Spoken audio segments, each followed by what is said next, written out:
નમસ્કાર મિત્રો, સ્વાગત છે તમારું મારી ચેનલ જ્ઞાન વિશ્વમાં। હું છું પ્રકાશ રાખોલિયા અને તમે જોઈ રહ્યા છો જ્ઞાન વિશ્વ। આ ચેનલની અંદર વિવિધ શૈક્ષણિક માહિતીઓ, અભ્યાસક્રમો તથા સરકારી યોજના અને ટેકનોલોજી વિશેના વિડીયો અપલોડ કરવામાં આવે છે। હજી સુધી જો તમે આ ચેનલને સબસ્ક્રાઇબ ના કરી હોય તો સબસ્ક્રાઇબ બટન ઉપર ક્લિક કરો અને બાજુના બેલ આઇકન ઉપર પણ ક્લિક કરો કે જેથી કરીને તમને આ ચેનલના નોટિફિકેશનો મળતા રહે।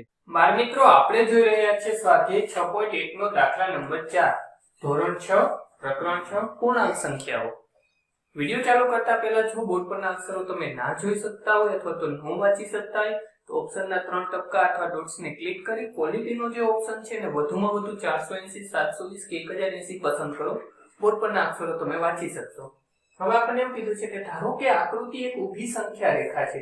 અહીંયા આપણને એક આકૃતિ તરીકે ઊભી સંખ્યા રેખા આપી છે અને 0 અહીંયા છે, આ બાજુ બધા ધન પૂર્ણાંકો છે અને નીચેની સાઈડ બધા ઋણ પૂર્ણાંકો છે। તેનું નિરીક્ષણ કરો અને નીચેના મુદ્દાઓ શોધો।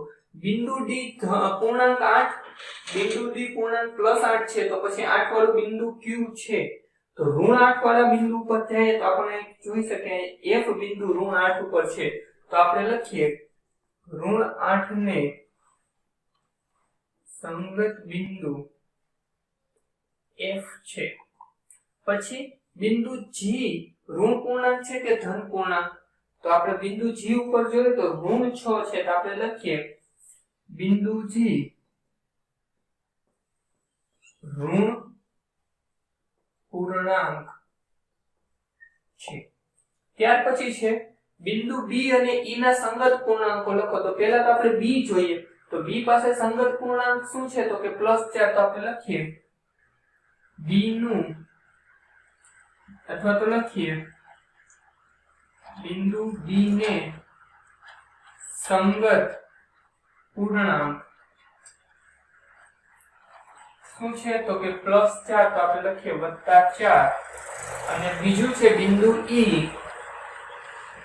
બિંદુ E ને સંગત પૂર્ણાંક, ઈ બિંદુ પાસે સંગત પૂર્ણાંક કયું છે તો કે ઋણ 10, તો આપણે લખશું ઋણ 10। આ સંખ્યા રેખા પર નિર્દેશન કરો કે કયા બિંદુની કિંમત સૌથી ઓછી છે। તો સંખ્યા રેખા ઉપર હંમેશા યાદ રાખજો બાળ મિત્રો કે ઋણમાં જેમ પણ તમે વધતા જાઓ, એટલે કે શૂન્ય થી જેમ આ બાજુ ઋણ બાજુ જતા જાઓ એમ કિંમત નાની થતી જાય।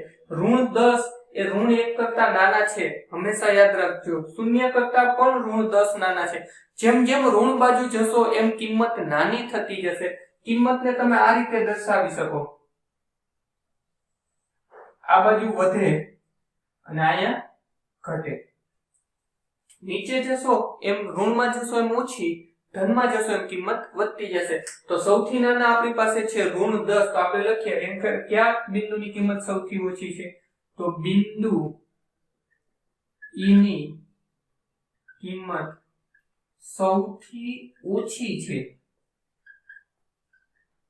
જે ઋણ 10 છે। ઋણ 1 કરતા પણ 10 નાના છે, યાદ રાખજો। ઋણમાં જેમ નીચે છે એમ નાના થતા જાય। ધનમાં પણ ખબર છે 1 કરતા 10 મોટા છે, જ્યારે ઋણમાં 1 કરતા 10 નાના છે। અને છેલ્લે તમામ બિંદુઓને મૂલ્યને ઘટતા ક્રમમાં ગોઠવો, એટલે કે એનું જે મૂલ્ય છે ને આપણે ઉતરતા ક્રમમાં ગોઠવવાનું છે। એટલે સૌથી મોટું બિંદુ જેની કિંમત સૌથી વધારે, ત્યાર પછી એમ કરતા કરતા, તો અહીંયા આપણે લાઈનમાં જ થશે, કારણ કે સૌથી મોટું 8 છે, એના પછી 5 આવશે, 4 આવશે, +2 આવશે, 0 આવશે, -2, -6, -8 ને -10, તો આ ઉતરતા ક્રમમાં જ છે, તો આપણે એ ક્રમ પ્રમાણે જ લખીએ। તો પહેલા આવશે D, ત્યારબાદ C, પછી B, A, O, H, G, F અને છેલ્લું બિંદુ આવશે E। તો અહીંયા આપણે 5 પ્રશ્નોના ઉત્તર આપી દીધા।